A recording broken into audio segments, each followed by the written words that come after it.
নির্বাচন কমিশন কর্তৃক বাগেরহাট সংসদীয় আসন বিলুপ্ত করার সিদ্ধান্তের প্রতিবাদে ঘণ্টাব্যাপী আঞ্চলিক মহাসড়ক অবরোধ করে বিক্ষোভ মিছিল ও প্রতিবাদ সমাবেশ করেছে মোরেলগঞ্জ উপজেলা ও পৌর শাখা বিএনপি। শুক্রবার বিকেলে মোরেলগঞ্জ আব্দুল আজিজ মেমোরিয়াল মাধ্যমিক বিদ্যালয়ের সামনে অনুষ্ঠিত এই কর্মসূচিতে দলীয় নেতাকর্মীরা ব্যানার নিয়ে বিক্ষোভে অংশ নেন। তারা দাবি করেন নির্বাচন কমিশনের এই সিদ্ধান্ত মোরেলগঞ্জ শরণখোলার জনগণের সঙ্গে অবিচার ও রাজনৈতিক ষড়যন্ত্রের ফল।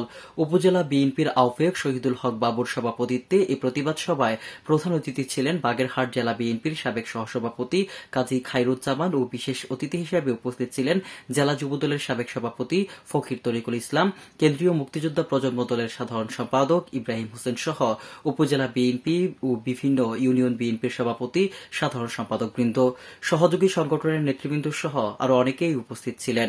প্রতিবাদ সমাবেশে বক্তারা অবিলম্বে আসন পুনর্বিন্যাসের দাবি জানিয়ে কঠোর আন্দোলনের হুঁশিয়ারি দেন। আমরা এই সরকারের অধীনে কোন নির্বাচন মানব না, এই ইসিকে আমরা মানব না। সুতরাং এটা আমাদের অধিকারের প্রশ্ন, দলমত নির্বিশেষে প্রত্যেকটি নাগরিকের প্রশ্ন। কিন্তু আমরা নেতৃত্বে আছি জাতীয়তাবাদী দল ভারপ্রাপ্ত চেয়ারম্যান জননেতা জনাব তারেক রহমানের দল। ইতিমধ্যে আপনারা দেখেছেন প্রত্যেকটি জায়গায়, প্রত্যেকটি ইউনিয়নে, প্রত্যেকটি উপজেলায় মানুষ বিক্ষোভে ফেটে পড়েছেন।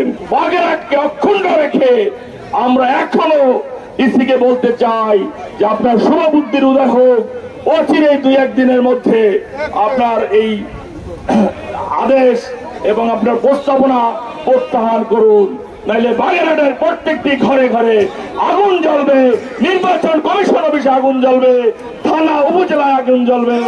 এই থেকে আপনারা বিরত রাখুন। নির্বাচন